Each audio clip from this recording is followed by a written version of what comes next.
So I'd like to discuss a concept that really it shows up in Ephesians chapter 5 and then it shows up again in First Peter 3. But based on the context, I think a lot of times we look at it and we really only limit it to one set of principles. But there's another principle I think that exists in the context of both of these passages that I think is worth looking into. So I'm going to read a good portion of Ephesians 5.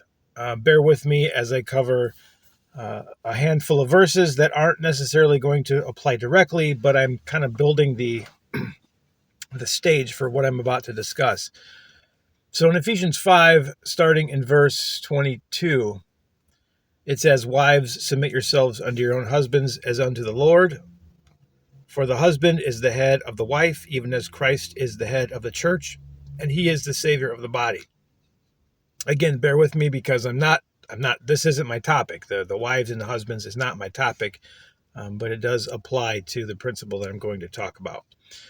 Going on, "Therefore, as the church is subject unto Christ, so let the wives, be to their own husbands in everything. Husbands, love your wives, even as Christ also loved the church and gave himself for it, that he might sanctify and cleanse it with the washing of water by the word, that he might present it to himself a glorious church, not having spot or wrinkle or any such thing, but that it should be holy and without blemish.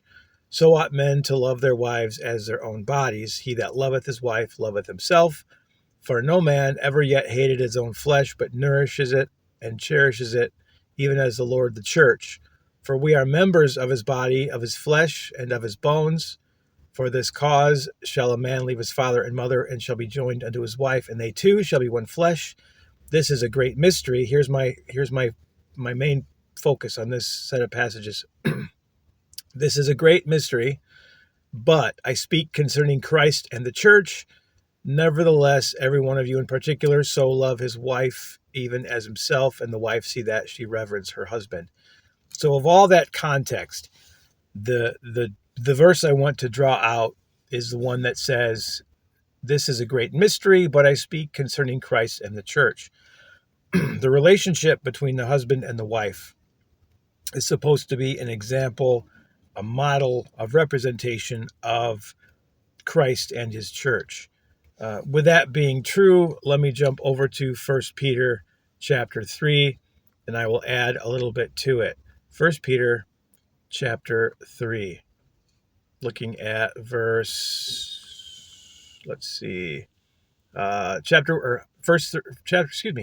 3, verse 1. "Likewise, you wives, be in subjection to your own husbands, that if any obey not the word, they also may without the word be won by the conversation of the wives, while they behold your chaste conversation coupled with fear, whose adorning, let it not be that outward adorning of plaiting the hair and of wearing of gold or of putting on of apparel, but let it be the hidden man of the heart, in that which is not corruptible, even the ornament of a meek and quiet spirit, which is in the sight of God of great price.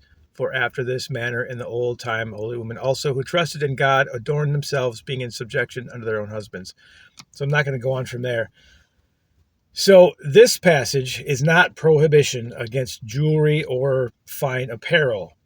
The prohibition is the motivation, is the desire that you have in the adorning. What are you trying to accomplish with the gold and the earrings and the necklaces and the fine clothing?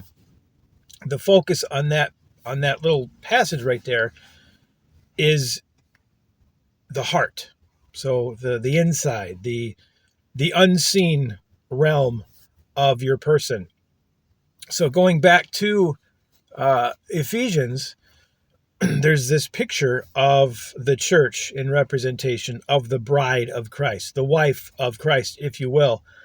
And now in 1 Peter chapter 3, Peter is telling the wife, is pointing out a particular aspect of what it means to represent or to look or to be the bride. And the focus on that passage is the focus on the inside. So I'm using this passage or these two passages kind of as a platform for addressing a theme or an element of modern church, or even church as a whole in history and everything, is that it's not wrong to want to have a nice looking building with nice looking furniture and nice looking carpets and a clean exterior.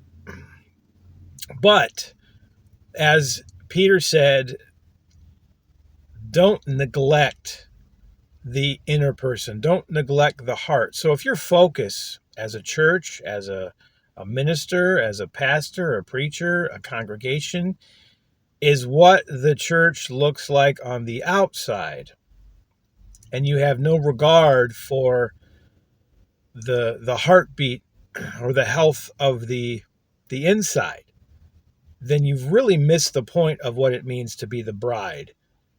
And so Peter's not quite prohibition against the dressing up is not so much don't dress up. It's just don't let that be your main focus. Don't let that be so much to the point you forget what it means to really express or be even a healthy church or a healthy group of people, because you, as the bride, we represent something, and we're told to let it be on the inside. I think of what Jesus said to the Sadducees and the Pharisees. He said, "You're all dressed up and nice and bright and shiny on the exterior, but inside you're dead men's bones." The same principle is true. You can do all kinds of things to the outside to make it look attractive and presentable.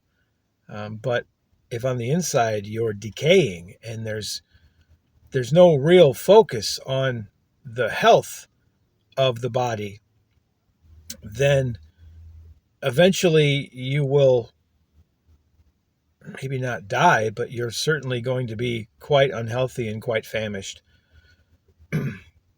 While on the outside you look fantastic, the inside is going to be hollow and empty. So think of that. It's a good principle, and even apply it to your own life. It's not wrong to want to look presentable or to look decent or to even have nice things.